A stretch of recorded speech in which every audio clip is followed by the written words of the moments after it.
All right, guys, we are back at it again, y'all. It's been a minute. We know holiday season is now behind us, and we Oh, are thank you, here, Lord. happy to be with you guys once again. Rodney, how has the last 2 weeks of your holiday season been? Honestly, it's been refreshing. It's been refreshing for real. I just been, you know, spending time with family, just been resting, diving more into God's word and just seeing what He's preparing me for in 2024. And honestly, I can't lie to you, man. I'm excited about what He's going to do, through me and with me. So yeah, I'm excited. How about yours? Quick question: can you hear my heater in the background? No. All right, good. Uh, I don't know. Mine's all right, I guess. Same old. Went to my family's house, chilled with them. Ate some good food. That's about it. No, actually, we ain't cooked for the holidays. In fact, they ordered a pizza on Sunday and Christmas Eve, and we ate leftovers on Christmas Day. That's all right. They just ordered enough pizza for leftovers. Now, what kind of pizza though? Uh, Sean likes to use. He used Papa John's that day, and he just ordered like a couple Supremes and a meat lovers. So Okay, I ate the meat lovers. I'm sure you do. Pause. I said I ate the meat lovers. I didn't say nothing about liking or nothing. Okay. Sir, don't be acting No, weird. that's good. But ain't I like some good pizza though. You know, I like some good pizza. Pizza actually my go-to actually for I can't find nothing else to eat. I'm like, man, just give me pizza, man. I'll be okay.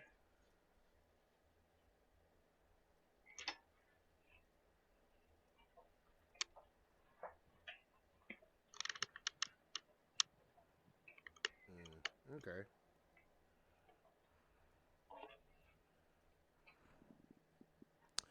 So, I also just recently found out the reason I've been feeling like trash all month is this couch has mold, guys. And I've been inhaling that and sleeping right next to it and sometimes on the couch for a month. That has to be horrible. For a month.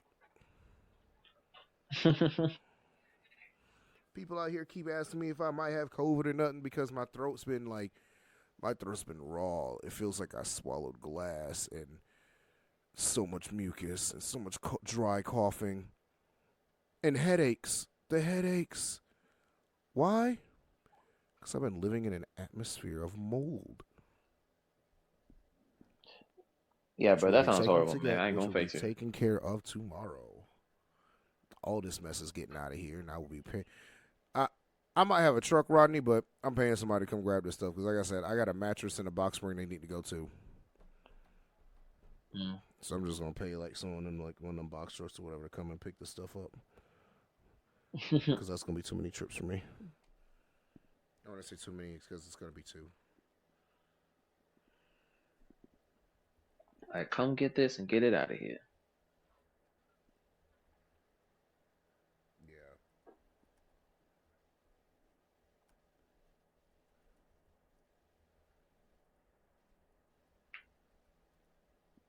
What size is the bed actually? Queen. Okay. Yeah, it's a queen size mattress. Dang, you know what, man? If I was in Georgia, I could definitely use me a box spring. I don't feel like buying one. Nah, bro. So this box spring is trash. It's broke. Is it? Okay. So it's funny. Well, I So tried. right, I brought a mattress and everything. Right, they already had a Hmm. mattress and two box springs here set up. And the lady was like, "Well, I Hmm. can't take any. I don't have anywhere to put the stuff. So can you just put your mattress on top?" I said, "Fine. I got a mattress pad. I'm gonna put on top." The mattress though was one I needed to get rid of anyway. I did it as a favor for a friend when I helped her move. She gave me the couch. I took the mattress just to get rid of it for her. Hmm. Cool. The couch had been sitting in storage, which apparently is where it got mold accumulation or something. I don't know. Whatever. One of the box springs, well, actually, yeah, one of the box springs that was already here was broken. So I'm going to get rid of that too. It's a very interesting thing. But here's what it is. So Rodney, I've What up, player? I'm gonna start again, bro. I'm gonna start with the keyboard again. I'm about to break this keyboard back out. In fact, after I get rid of this couch, I might not get another Mhm. couch. Although I kind of need to, Mhm. I might not get another couch. I might just get my piano and bring it in here and fill up space that way, and then I'd still have a bunch of space in here. Or I might just get another couch. I think Okay. I want to get another couch, but at the same time, I want the keyboard. I mean, I just want no. I want a real desk, bro. You see, I can't make decisions on how I'm gonna use this room. Mm. Yeah.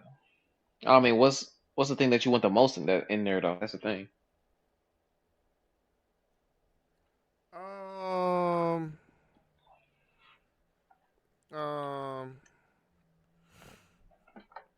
I don't know. I don't know what I want. Well, what I want most is just to have my own place.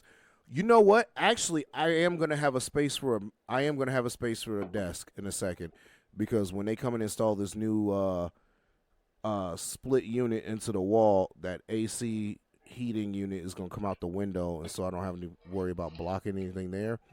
And I'll likely put Mhm. a desk right there, Mhm. and then I can have a keyboard anywhere because I can just set that up and then break it down when I don't need to when I'm not using it, Okay. and then get another little couch. You know, That's good. another little offer Mhm. up, baby. Offer up. Offer up. Mhm. Nah, that's good. I'm glad you picking up the piano though, man. That's good. You gotta get back into it, man. I do. It's therapeutic, and it's funny because I got old girl texting me and sending me. I say old girl as a friend's wife, not like old girl like as someone I like. Anyway, friend of mine. I'm trying not to say names right now. She cause she's learning. She's been sending me tutorials and stuff. She's like, "Come on, Mike, get on this, get on it." And I'm just like, I still haven't set up my keyboard, even though I've been living here for a month and I have the space, adequate space to be doing it, and the time now. Mhm. It's a weird Now's the thing. time.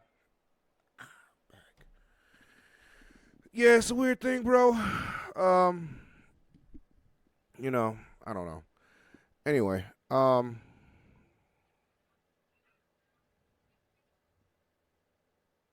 Michigan just beat Crimson, Alabama. Oh, really?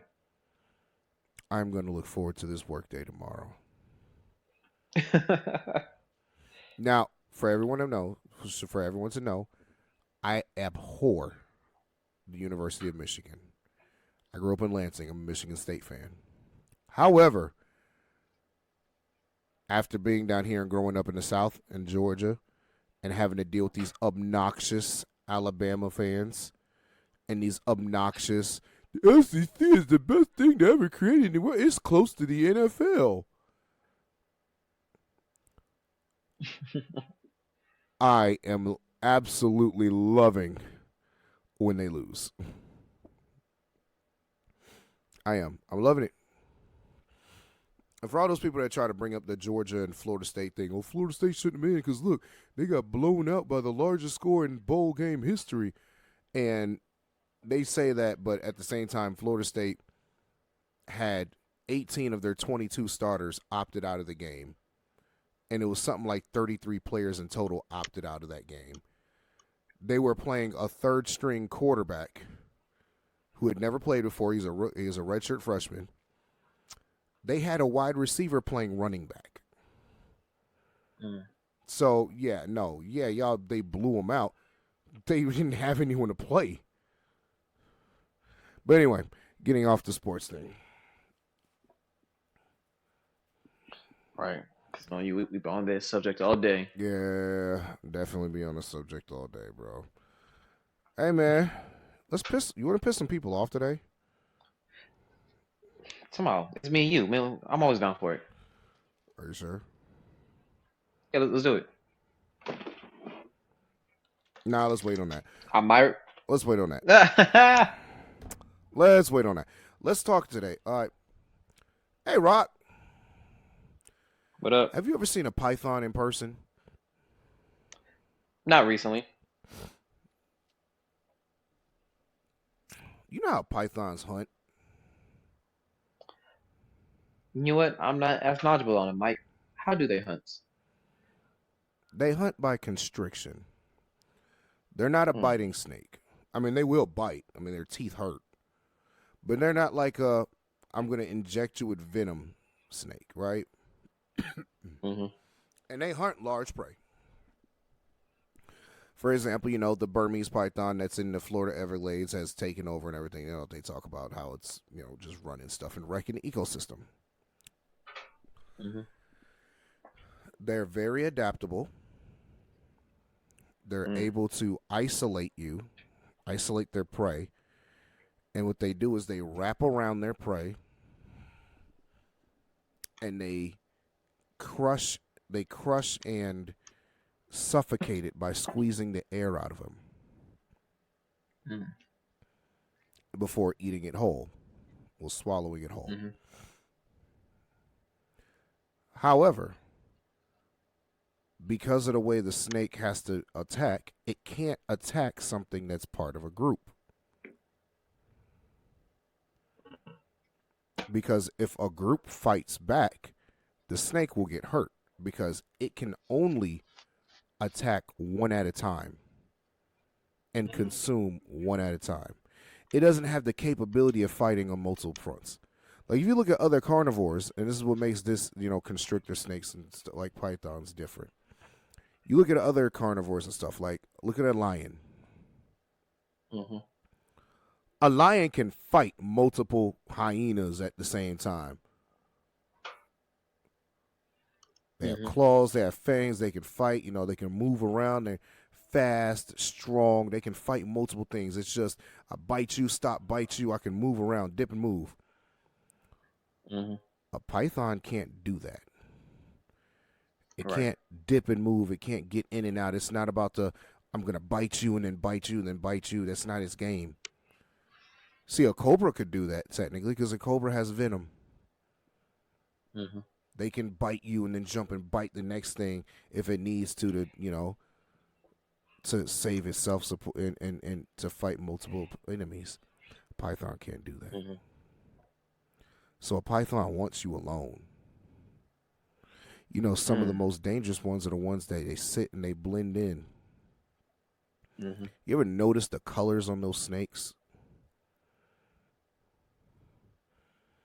What, they're mostly like a black type of color? Or Nah, like a nah. dark color type of thing? Yeah, they're darkish greens and some of them are yellows or whatever, depending. Mm-hmm. But they were made to blend into where they are from. Mm. Pairing. Connected. Okay, I see that your Okay, headphones I are see connected. that your headphones are connected. All right, so oh man. Okay, coughing. So yeah, they're able to blend in with their environment and they're able to ambush their prey. They're able to separate prey from others.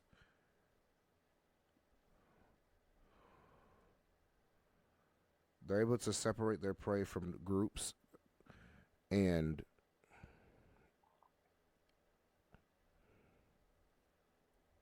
I'm sorry.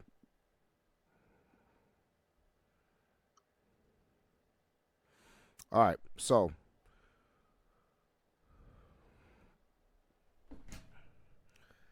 the way they do things is, although it's a constrictor, like things from like pythons are constrictors, like the boa family. They don't crush their they don't crush their prey. Like I said earlier, they suffocate them. When they squeeze, they're squeezing just to get the air out of you to suffocate you, not to crush bones. But you know how they get you first? They bite first. See, once they can get you in a position to be alone, or once they can get you in a vulnerable state, they bite in order to wrap around you. and they quickly wrap around their prey and start to squeeze. That bite will hold you in place. The way their teeth work, their teeth, like most snakes, are kind of they're ridged backwards. So once it bites you, you can't just pull away from the mouth because you're just pulling yourself deeper onto the teeth. So why are we bringing up Python, right? Because we have a spirit, that same spirit that runs through our communities, and specifically tries to run through the church. There's a reason that the church is a community and we're all called to be together, and that God said that, the Most High said that it's not good for man to be alone. Even if you're not married or anything, which, again, I don't believe you have to be married peoples, you still need to have people. You can't be on your own and do everything by yourself. Apostle had a message that he spoke about having spotters, that God gives you people to be spotters in your life, right? Mm-hmm. They're supposed to spot the inadequacies and help you to improve on them, basically. Any flaws or weaknesses you have, they spot different things, It's like and I'm just going to compare it to being a spotter in the military. Snipers go out in teams. You're always going to have a spotter with a sniper. The spotter is somebody who's also a sniper. The spotter's job is to be able to find the target and to be able to tell the sniper, the shooter, the wind, the elevation, the air pressure, all these things that you have to take into account for a shot. Because the sniper's job is to make the shot. But in order to make the shot, he has to be super focused only on that shot, which creates blind spots. When you have tunnel vision towards one thing, you have blind spots. So your spotter is there to protect your blind spots. They're to protect your back. So what happens when we separate ourselves from our spotters? What happens when we separate ourselves from our community? We open up ourselves to the attack of that Python spirit. That spirit that wants to separate you from the community. And if you do it yourself, you're making it easier for that Python spirit. Now, we have many ways we can see this done, but one of the ways I see happen a lot in the church, or in general, is one of the biggest things the Python spirit likes to use is depression. When you start feeling depressed about whatever is going on in life and everything, that Python spirit is right there. Because people who are depressed tend to want to separate themselves from everybody else. And once you start to separate yourself and pull yourself away, that's when it comes to squeeze. When it bites on and starts to coil itself around you, you have nobody to call for help that can help you. You're all alone trying to fight this thing, but it's already wrapped itself around you. And all its goal is to do is to slowly squeeze the life out of you.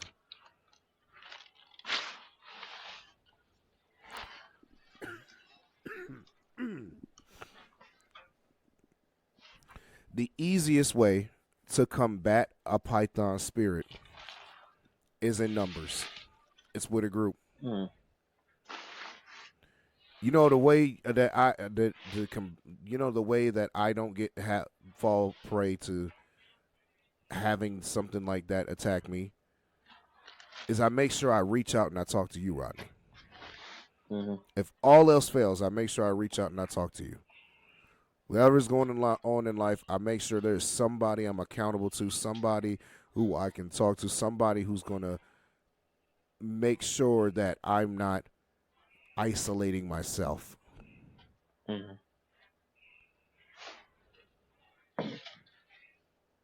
Mm. No, that's good. That's real good. And I like how you when using the Python spirit. Like I didn't even know that was a thing until how you brought that up. It's really important to have those spotters. You know, Mike, you know me. You know, it's not easy for me to open up or to tell people that I'm dealing with things because mostly I deal with pride and hey, I want to handle it on my own. I don't want to seem weak or anything like that. So I'll normally just handle it on my own or just so I can sit in my own thoughts and let me reflect. There is a good thing and a bad thing about, just isolation so you can't think, but also you gotta realize you can't be alone for too long periods of time because like how you say like it can derail you and it can do more harm than good. And you got to have that community and those people around you. So for me, this is a good subject to touch on to speak with because, like in this season right now, I'm learning the importance of community and accountability partner and someone who you can go to when you are going through things. Because especially when it comes to as believers, God has called us to be in relationships. And we seem to focus on relationships more of just man and wife. But no, it's more about as a body, when like for example, like with Jonathan and David, they were a godly relationship where it was a community where you got two people who's looking out for each other. Um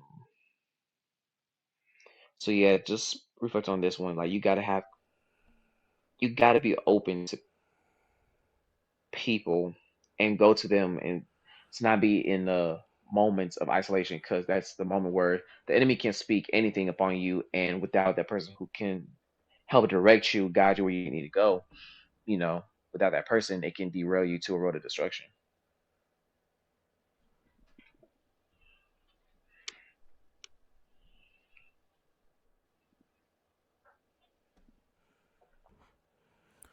Yeah, Ronnie, that's it.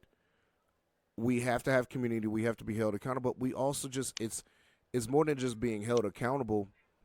It's having somebody to watch your back. Hmm. I think that's the biggest thing we get mixed up with the spotters. We always think of them. The first thing that comes to mind when we start talking about something like this is, man, this person's just a criticizer. They just here to talk. Tell me everything I'm doing wrong. Hmm. But in reality, what they're doing is their job, and their primary function is to watch out for you, Hmm. to see the things you can't see coming, to warn you, to help you to overcome them or to avoid them.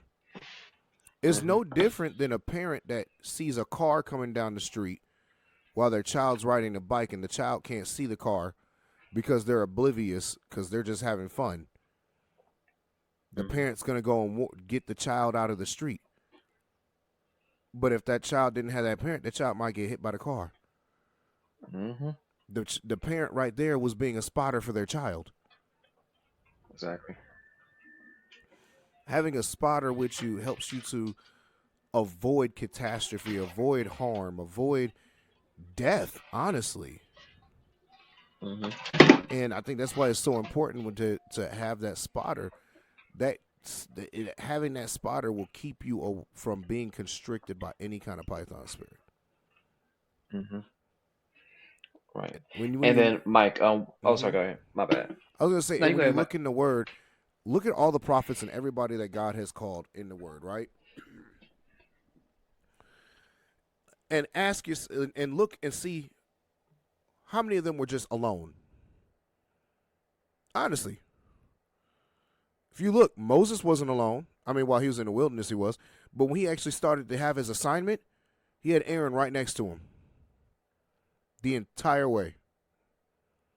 And then later on, Joshua. Joshua had someone with him with him.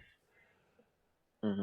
David had Jonathan and also he had after Jonathan passed, he's always had Samuel. Then after Samuel passed, he had the prophet Nathan. Hmm. Like Elijah, the one who's revered as the second greatest prophet in the Bible. Elijah had people with him. Remember, he had a Hmm. servant with him. His servant left when Elijah went to that mountain. Mhm. And then God commanded him to go get Elisha and start Mhm. training him. And Elijah had Elisha.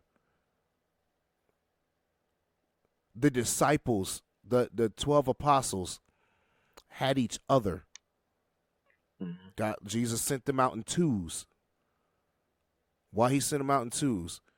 You got to have a spotter. It's not Mhm. just because it's going to make your life easier. This person's going to be able to help you with this. You having a spotter. Mhm. Now go what you was about to say. Yeah. I was going to mention, like, has there ever been a moment in time where you felt like you just wanted to do it all on your own, and were there ever moments when people offered to be your spotter but you refused? I have a lot of moments. All right, so Rodney, you know this. You and I are not different. All right, Mhm. we are really the same with a lot of stuff. I have a lot of moments where I'm like, nah, y'all leave me alone. I want to do I got this. And it's a ego thing. It is an ego thing, but at the same time, it's a I've always had to rely on myself thing, so I'm not going to rely on anybody else. It's a hard mentality to break out of when Mm. all you've ever had was yourself. Yeah. When you feel like you haven't had anybody else and that people are unreliable for help, it's hard to get out of that mentality when it comes, especially when being in the body. Mhm. For sure. Yeah, it's definitely difficult. I've been there.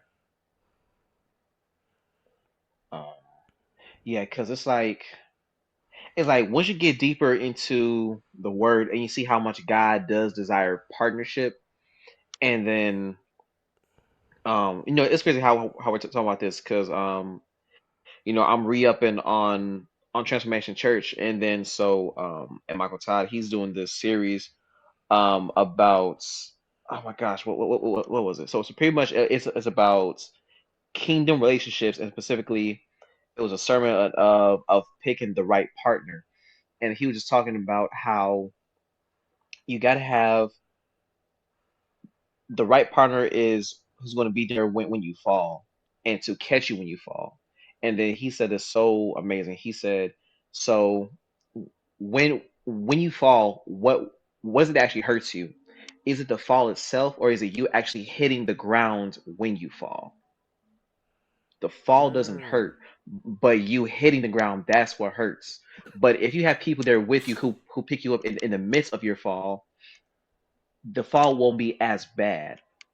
So me, as I am in the season of, like Mike, I'll be honest with you, I've been isolated like the past year and a half for certain reasons. And now I'm realizing, and God is revealing to me, right, you have people around you when you are falling, when you are feeling depressed, when you are feeling these things. I have gifted you these people for a reason. And it will be foolish to not utilize them. So, like, I'm realizing how, we all have people in our lives who are gifted and they are graced to be there with us. And I said, like I said, Mike, like when you're so used to doing things by yourself and people let you down, you get this persona of, I'll handle it by myself. I mean, look, you know what they say, if you would done something right, you got to do it yourself. And then Mm-hmm. that's true to a certain degree, but God has not. I'll say this: God would never give us a vision when we can only do it by ourselves. Everything that God has given a vision for, He's requiring people to help and assist. If you see a church, you never see just the preacher and that's it. Can't No, do it on like his you own. do have, you can't do it on your own. So of course you do have the preacher for sure, but what about the worship team? What about the minister of music? What about the ushers? What about the greeters? What about the sound team? What about the graphic team? Like, there's more that meets the eye than just the preacher themselves or himself or herself.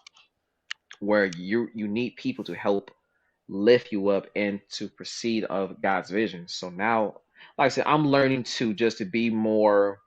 open and letting the guards down and letting people know what's truly going on in my life. But it's not easy. Like there's truly a wall that I do have when it comes to things like that. And I get it, bro. Like it's especially right now in the way how things are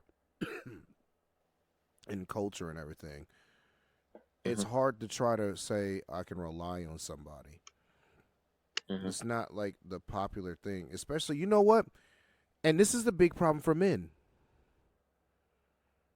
We as men don't naturally want to rely on anybody else for assistance or anything. Hmm.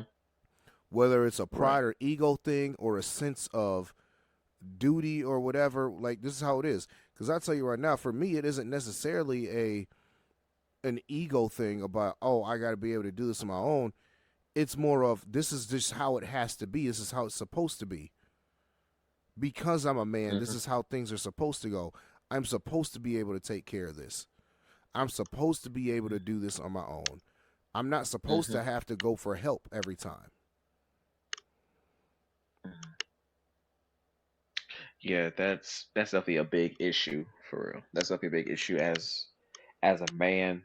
You know, we do thrive for independence, and it is a good feeling to do it on our own. Like say we fix something, or if we do something that is tedious and it's like a structured something we have to build. Of course, we do it ourselves. It feels great. It feels good. But like, yo, if we're struggling of doing something, and like for example, like say if like I'm behind on rent and I need like $200, and Mike, say if I know you have it, or hey, I don't know if you have it, but it's like say if I want to ask you, but I'm like, I don't know, maybe I'll just maybe work in extra shifts to do A, B, C, and D, but not ask him. Like because it's certain thing has culture has funneled into our brain system to for a man shouldn't have to ask another man for help, get it out on your own. I mean, honestly, in my opinion, I think you become more of a man when you do ask, because there comes a sense of humility and coming to someone. It's been moments when I've been behind on, well, not saying behind. I've been needing financial assistance, and behind closed doors, my pastor was able to help me out.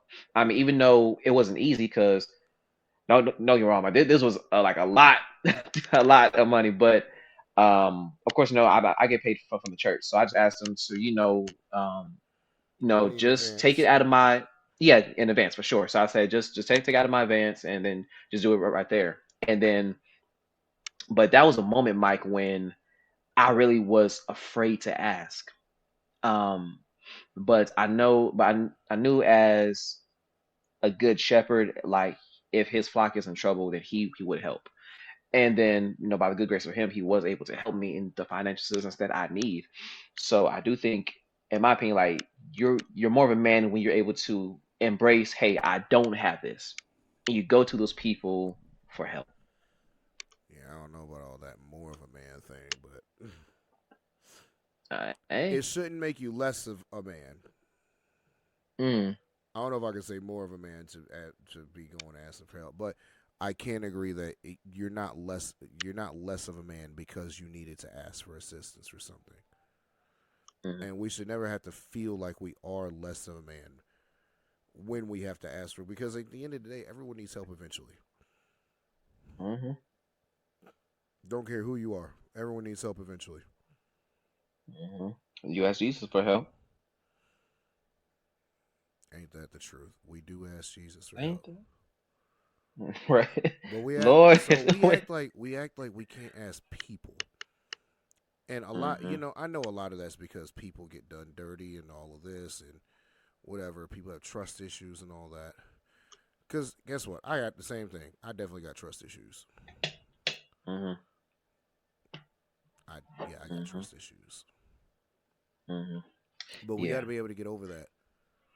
Like Mm-hmm. eventually, that's the part of growing.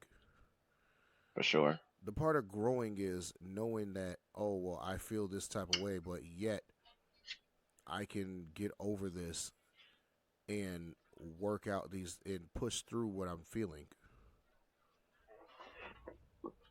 Mm-hmm, mm-hmm. Definitely for sure. And I do think the older I'm getting and what I'm starting to see on in culture and social media, there's a lot of people who are desire. I'll say this, I think you can see this too, Mike. Is like you see, there's a lot of people out there who you can tell they need help. Like it's the same thing as like if someone walks by like, yo, you smell like you need to shower. Like you smell it. Like the I can smell that the same way how I can see, hey, that person needs a partner. Like you need assistance, you need help. But it's because they had been hurt or had trust issues. They're afraid to step out there again to put themselves out there. I definitely do see that a lot where trust, number one, trust is a big factor in a relationship, Mm-hmm. especially like if you are seeking for, like a spotter, like how important is trust to um build that connection and be vulnerable with someone. I mean, that's the main component is trust.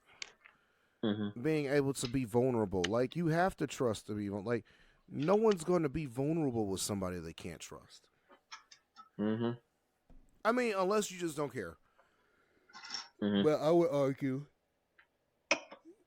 if you don't care, then you're not really being vulnerable because it's not something that it's not something that makes you feel exposed. Hmm. And that goes back to the whole spotter thing, bro. Because a spotter is supposed to know where you're exposed at. Hmm. I'm up here re-preaching Apostle Darren's message, Hey, no, just not as you're just spread effectively. you're just spreading it, just spreading it. Yeah, eventually I'm like, yo, Hmm. you know what would be better if I just played his message over there or bits of it. Right, exactly. Like, look, what they say, like we'll put the link in the comment section. Link in the comments. Put the link in the comment section. Uh, mm, Yeah, man. Anything else? hmm. Let's see. Um. Okay. What are the dangers if someone chooses just not to have a spotter? Like, what are some things you that may come down the road of someone who does not want to have a spotter or accountability partner, All right. So or first even? off, let's break down why somebody wouldn't want to have a spotter. Hmm. Hmm. A person that doesn't want to have a spotter is a dangerous person. They don't want to be held accountable to anything. They don't want to have to meet a standard. Um, Someone who doesn't want to have a spotter is they're probably unstable. Mm. Now, that being said, somebody that doesn't want to have a spotter is, I mean, you're really risking your life, especially on a spiritual level, because you're saying that you don't need somebody to watch your back. It's a big lonely world out here if you're trying to do this on Hmm. your own for anything. And we all need help and someone to watch and cover our six. Even if you look at the military, right? Hmm. Let's say for someone that's not necessarily they're not a sniper or nothing. You still have to have somebody cover what they say cover your six. It means cover behind you, directly behind you. You want somebody who's going to be there. So the one area that I am blind to, I can't see behind me. I don't have eyes in the back of my head. My vision doesn't range in that area or that capacity. Hmm. But I know this person here. I know this person here. No matter what I do, they're going to be able to watch that area for me. So Hmm. if I say I don't want somebody to do that, I'm really saying I want to be left in an exposed and vulnerable state where I can be attacked and picked off easily. Think of it this way, bro. I'm going to bring it back to nature again, right? Come on now. if you've noticed, herbivores tend to be herd animals and for mammals usually. Like Mhm. look at look at what lions hunt, right? Mhm. Buffalo, uh, antelope, all this kind of stuff, wildebeest. They hunt these things, right? Mhm. All these things travel in numbers to stay protected. Mhm. There's a saying of their strength in numbers. The reason why is because the more of us there are, the more likely we are to be able to defend and attack. The more we're likely to be able to see an attack coming. Because now I might be walking straight, right? And I have a field of vision straight in front of me. And I can see out of my peripherals to the right. So let's say I have 180 degrees of vision right now from my 3 o'clock to my 9 o'clock. That means from my 3 o'clock to my 9 o'clock going in the opposite direction, I can't see. You know, predators are typically all going to hunt as really as an ambush. They want to get close to you, they want to surprise attack you from behind, and they want to go for the throat typically to kill you quickly. Mhm. Right? So if you look at the lions when they hunt, they stay in formation. And you know what their goal is? Their goal is to try to separate somebody from the pack. Mhm. Because they know if they just go blindly after the pack of a herd, they'll get hurt. And they won't bring Right. anyone down because there's too many numbers and they're strong that way. Mhm. But they know if we can isolate one of these younger, older ones, Mhm. and we can isolate them away from the herd, we can get them because now we have the numbers. And this is how we hunt. Mhm. So if you don't want to fall prey to something that's coming to attack you, like the enemy's coming, you know, the enemy comes to attack us in many ways, and you have different spirits and everything to want to attack. If you're part of a herd of like minded people who are watching your back at all times and you're watching theirs, so you're fully covered and encompassed in a field of vision. And these people also can, I'm sorry, these people can also fight for you and fight with you. It makes you stronger because it says wherever my weak spots are, they're there to cover them. So if you say you don't want to have that protection and coverage, it honestly, it when you start to really break it down, it seems just foolish. Why would you want to be left in an exposed and vulnerable state? Why would you want to be left in a state where you don't know where the next attack is coming from, but you Mhm. know when it gets sent, likely you're going to take the brunt of it because you can't defend everywhere? Exactly. All right. It's important. It's definitely essential. Like you gotta have. And I think that's the thing that's so important. Like you, I know there are moments when like you do want to do it by yourself. You want to be self-made, no help. I want to do it on my own. Boom, boom, boom. Nobody got me here but me. Cool, I get that, but you can't see everything. There's a reason for why when there's a pilot and a co-pilot, the co-pilot is there to assist the pilot in the direction where he is going. If the pilot tried to do the same thing as a co-pilot would do, it would be so chaotic, frustrating, and hard to do. But that's why the person is there to help you. Like there's certain moments, Mike, when I'm going through something and like you let me know with some advice, some encouragement, and what to do. Same thing with you. You know, say you want to do something. Hey, like, hey, Mike, I think that's a good idea. I don't think you should do that. But also, I think that's important of the power of prayer too. That's so amazing. I think with the power of prayer, like when you pray over someone and you pray to God about this person, you may never know what's going on. You may Hey, never know what's going. Go ahead. truth. No, that's real. Hmm. That's Hmm. real.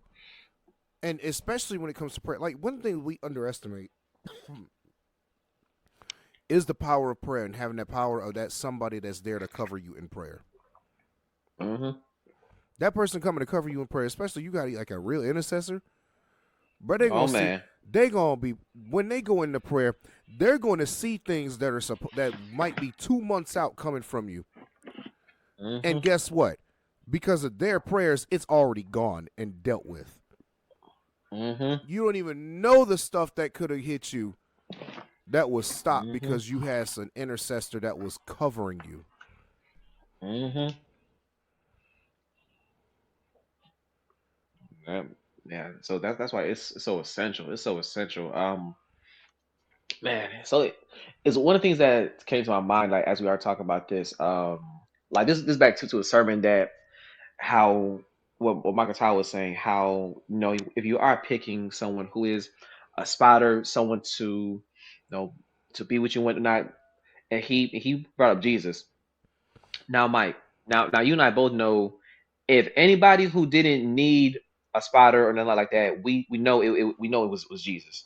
He didn't have to pick the disciples and name them. He didn't have to, but he chose them. And the one he picked on specifically that he mentioned was what was Judas. Mm-hmm. Jesus picked Judas. He picked someone who he knew ahead of time was going to betray him. And then when let's think about this, how many times we picked someone, but we didn't know they was going to turn on us, but they did. Even though you may pick someone who you trusted, who you may loved, you invested into things of that nature, and if they still hit you, it does not mean God still can't use that for a purpose. Mm-hmm. Judas Judas was part of Jesus' purpose.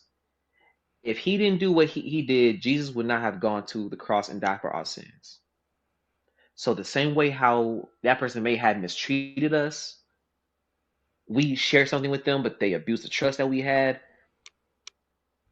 Don't let that put you in that season of isolation, but let that be an inspiration for you to be better and to operate in your purpose. Because through that pain, there is a purpose behind that.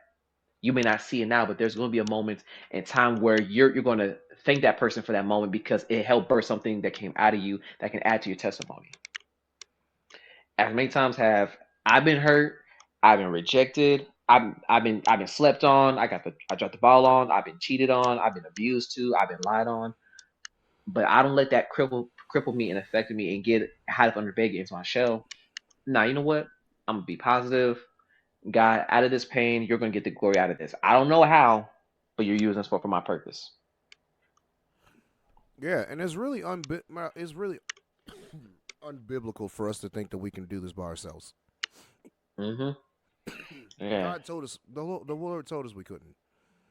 Mm-hmm. That's why you got to be careful with certain things. Like one thing apostles like to talk about all the time is like how certain songs that we sing Mm-hmm. are not biblical. And no disrespect, it's a great song, but you know that song from Vicky Winans, I've been lied Lost the guy on, King Jesus. cheated, yeah, Tried on. talked about, Cheat. mistreated, and it's about long as I got King Jesus, I don't need nobody else. That's not true. Mm-hmm. Mm-hmm. That's not biblical at all. It At says the all. opposite. It says you need him and he's there, but it also Mm-hmm. says you need people. Mm-hmm. That's one of the commandments right there, man. You need people. God places Mm-hmm. people in your life. He's not going to do everything Mm-hmm. on everything for you. Like what kind? Like it's kind of weird. Mm-hmm. It's Breathe, kind of Mike, weird. breathe. I know. It's kind of weird that we like people we as a society have gotten to this point, especially in the body, of thinking that oh, I'm just gonna hear everything from God on myself, and I'm gonna do everything on my own, and I don't need anybody else because I just know I hear what God is telling me. Mm. Really? Are you sure about Yeah, that? He gave you the He gave you the Holy Spirit to help to guide you and direct you. Mm-hmm. But if that was the case, why did God need to establish His church? Mm-hmm.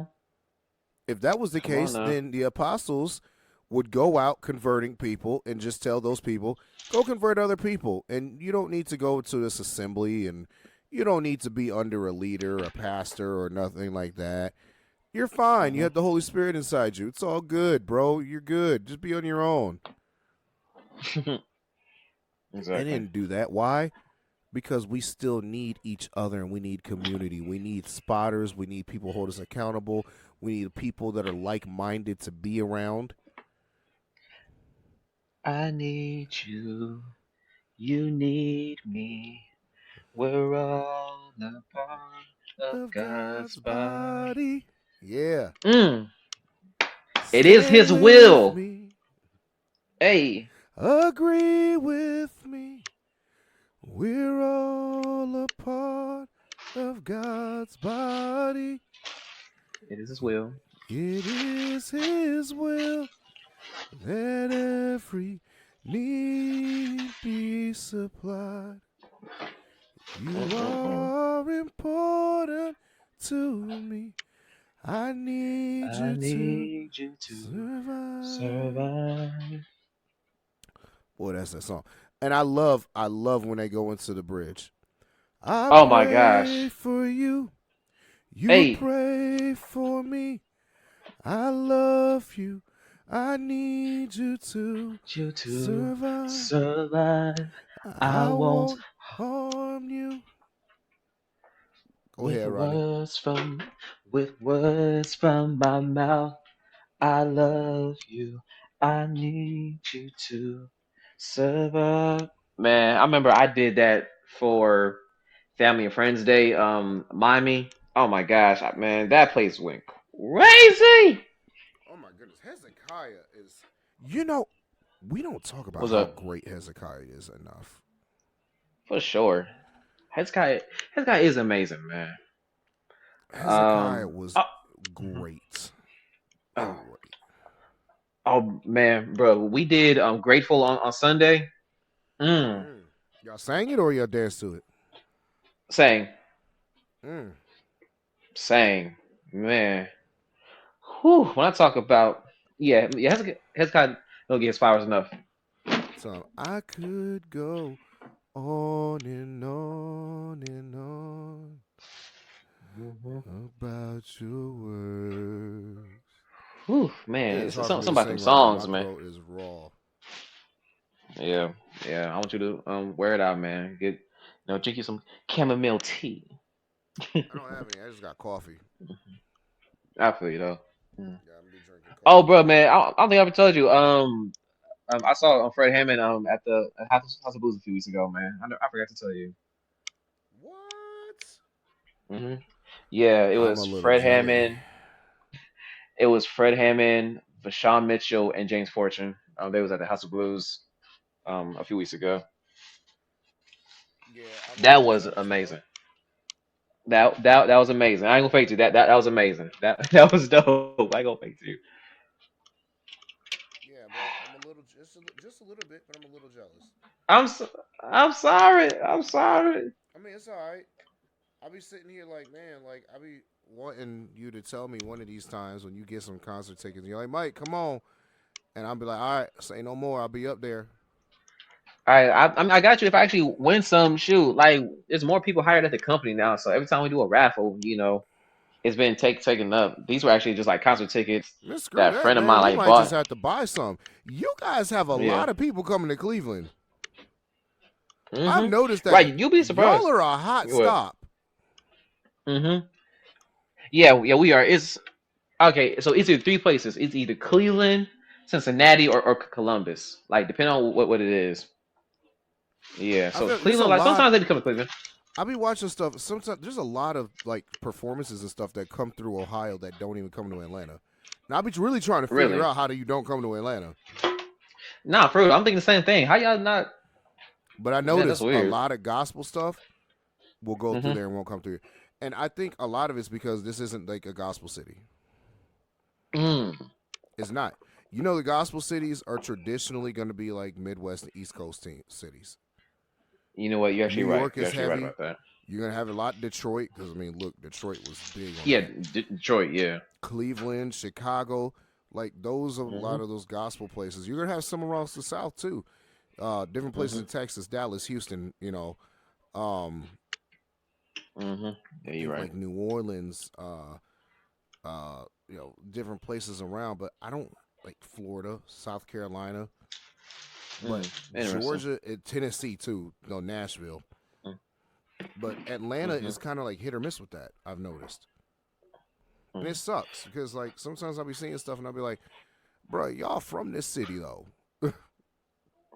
Not for real. That's weird. How y'all be from the city? Y'all don't put on the concert for real. Like, how is this All not right. on your stop? And you're stopping like in the areas surrounding it. Mhm. Not for real. I mean, that's how I feel about Cleveland sometimes. Like, it be certain artists who I do want to see, but then they won't do Cleveland, but they'll do like Columbus or Cincinnati. I'm like, all right, now I gotta travel. Oh come on, bro! Cincinnati and well, those play.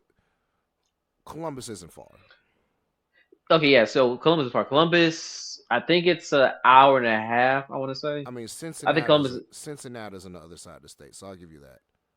Yeah, yeah. Cincinnati is 4 hours. Wait, it's either 4 hours or 2 hours. It's one of those two. No, it's got to be like four, bro. But you know what's crazy? What up? As big as Ohio is, it Hmm. did not take me a long time to drive from Cincinnati to Cleveland. You're right. Oh It's yeah, like like four yeah. and a half hours. Yeah, yeah. That's what it is. Yeah, yeah, yeah. It's not long. Cause I said I remember like my cousin. He used to play for the Cincinnati Bearcats, so we used to like travel to see him play. Oh, he And played at Cincinnati. Okay. yeah, yeah. You probably heard of him. Well, probably. Steve Logan. Nah, I'm sorry. I don't know a Yeah, lot of but Cincinnati players, bro. I feel you. I mean, Yeah, but y'all like got the he. Kelseys. Y'all got probably the most entertaining NFL brothers in the league. For real though, for real though. Oh my god, that's crazy. Oh my gosh. Ugh. Let's see. All right, let's see. Anything else you want to talk about when it comes to the um like the accountability and trust, anything like that? Nah, bro, I think I'm Gucci now. Yeah, I think I'm good too, man. I think like this was actually a good episode for the first of the year because this is something I've actually been praying to God about for real, like to transform me when it comes to this to things like this for real, you know. Okay, okay. Like I said, like I said before, to really utilize and take advantage of the people who he has in my life to help, for me to be open with and not to be so closed off and be so guarded, but just be open. Be open, let them know what's going on, and accept the help that they're saying. I get it, bro. I do. And like I said, I definitely agree with that, man. Like that's definitely what we need to be trying to do. Hmm. Yeah. For sure, for sure. All right. So, I mean, this is a good way to wrap it up today. Yeah, man. I always say, y'all be blessed and highly favored. We love all y'all. We will see y'all on next time. Next week. This has been a weird Yeah, man. episode. Has it though? Yeah, it has. That's all right. My throat hurts. All right. Good night, y'all. All right, night, guys.